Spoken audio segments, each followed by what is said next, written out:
What is up, everyone? Blade here, and welcome back to another video of 7 Deadly Sins Origins. Now, inside today's video, guys, we're going to be going ahead and trying to get the 3-star for the Timespace Junction here. And I can straight up say it right now.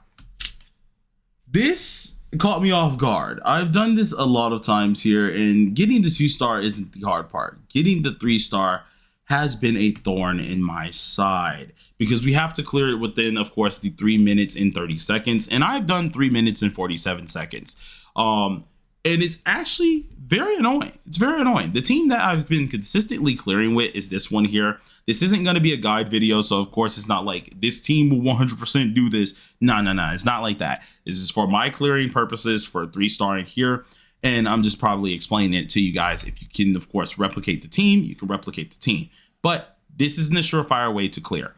The thing that I have a problem with these guys is, one, I thought it was going to be a 1v1, first of all. Two, I was wrong. But like throughout this entire thing, it's not going to be the Red Demon who is your op. No. If anything, he is the one that you want to keep alive at the end, right? He's not your main problem. The problem is his ugly looking brother up there. That's the one who's the issue. And I mean this so legitimately because it is kind of crazy that this stupid goddamn built thing is over here rocking me. And I mean, he will come in, he does what he needs to do here real quick, and that is mainly be a whole nuisance. And it's kind of crazy because you don't notice him doing it all the time, right? You don't notice it at first until you really know how much damage he's starting to toss your way, right? He'll do his little claw, and then he'll throw these little things out that could absolutely one-bang you. So you have to be very safe with how you approach this boss. Now, the thing I can say is if you do it correctly, you'll be able to just blitz this guy down while everything's happening here. It's pretty darn easy to do so, and all you gotta do is just keep doing that back to back. Which luckily, by going ahead and doing our combo attacks, we're getting our lovely damage here that's happening. We're able to do things that normally you wouldn't be able to do, and it helps out a lot of things here. It helps us do this every single time with what we have to do. Just every time you gotta watch out for big fella who decides to every now and again do something a little stupid and be in your freaking face 24/7. Now, I will say you need to use your invulnerability that you get very often. If you don't, you're going to have a huge problem with clearing this because the boss himself will absolutely try to stomp you out. Like he's not afraid of trying to cook you. You have no choice but to keep them kind of in this area and just roll with it and gun it because these dudes are hecka aggressive. They will absolutely ruin your day just for the sake of ruining your dang day. So just be very careful with doing this here. But right now we're doing okay-ish. I wouldn't say we're doing good because this is actually not the best of runs I've had here, but go ahead and do this here. We still are getting our tick damage, obviously, which is helping us all out. I would like to wait because the problem with killing off Mr. Red Demon is we won't get our lovely stun, which is what I want to do. Here we go, get the stun off, boom. Go ahead and do this here, pop this in, which that gives us our combo. After we get the combo, we can go ahead and do whatever we want, such as this here. Slide on through, get the hit here, and then I'm swapping immediately to Escanor because Escanor himself just helps with the passive hits. The passive hits will allow you to do some crap that technically you're not supposed to be able to do. So we got our damage in. He's taking that passive damage, obviously, which is great for us. We're gonna go ahead and do this. Pop that on off here, making sure he just dies to tick damage. And then I can just slap, bonk here and bonk there. And he's died. He's dead. We did it. Holy God. We had 5 seconds on the clock. This team is so freaking smack that it's disgusting.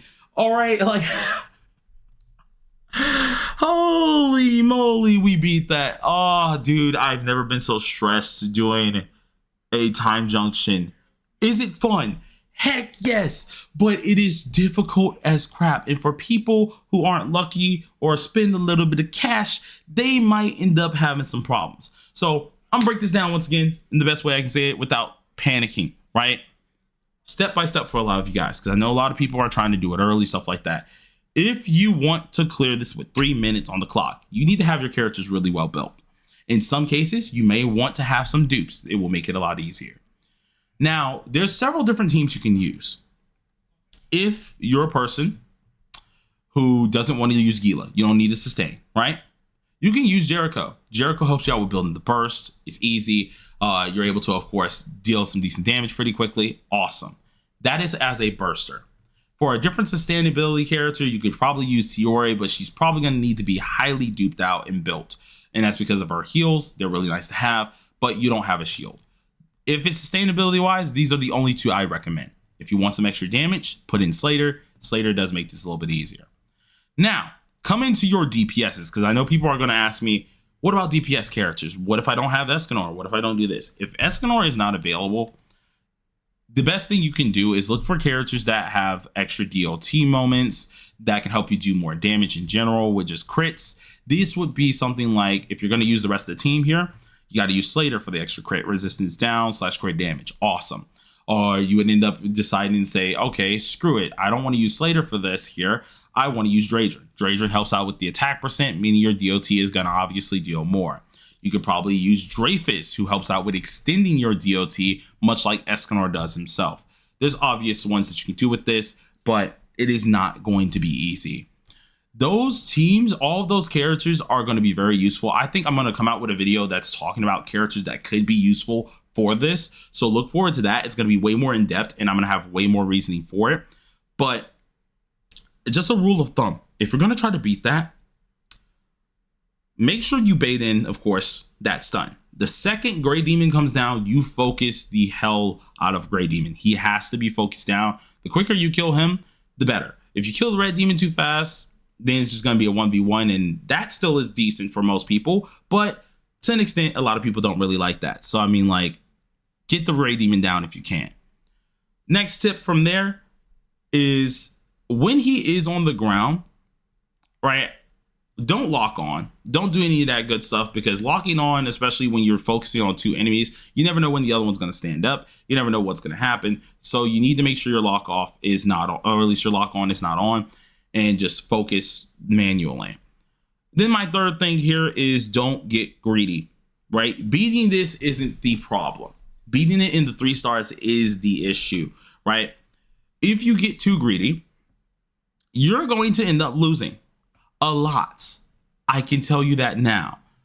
But if you're not getting greedy and you slowly do it, you can beat this pretty well. They give you enough time to like chop through this pretty easily. The thing that they don't give you enough time is to chop through this at a 3-star mark. So do keep that in mind. But this was freaking hard. It was fun. If you want to see my teammates' stats, of course, we very well can go look at them. I'm gonna be so real with you guys. My stats are not normal. I have 7 dupes on Mannie. I have 7 dupes on Escanor. Do not think that you're just going to come in here and chop it down, you guys, okay? I don't want to give y'all false hope like that. Yes, it is going to be easier, or at least this team is very helpful for sustainability and damage, but keep in mind, I do have dupes. They do have their things. For their outfits or their skills that they're wearing here as well, which we're going to go ahead and look at this now. Outfit for our Daisy is obviously the spring robe. Just didn't matter what I put on her. Gave her some extra HP. Weapon, we're using the Blazing Grimoire. For our Gila, she doesn't have any crazy things on. These are both level 1. She has a level 50 shield, obviously, helping out with barrier efficiency. Armor-wise, we're using this, once again, with the double HP, giving us more chunkiness. Then we have our Mannie. She's using her DPS set, which is the Exploration of the Unknown, dealing more DOT on a crit rate set here that's allowing her to just deal decent damage in general. The weapon I'm using of choice is the Jet Black dual swords. You very well can use the dual swords that we got at the very beginning. If you do want to, that can be helpful. And also you could technically use the long sword. I wouldn't use it though. I'd probably use the Jet Black dual swords overall for the dual blades. Then afterwards on Escanor, Obviously, I have the Crimson Flame Greatsword on for crit damage. Technically, you wouldn't even want this one either. You would want the Jet Black Greatsword here, and that's mainly because the Jet Black Greatsword is just like the one that we have on the dual swords here. On the off chance that we use an ultimate move, there is a chance of course, getting more crits, which is obviously going to help you out. So instead of using Crimson Flame, you could very well use the Jet Black ones. Crimson Flame is what I got up for now. And obviously, I have his what's called DOT set on. But till then, you guys, this was annoying. I have a headache. I'm going to go get some food because I haven't eaten yet. And peace out.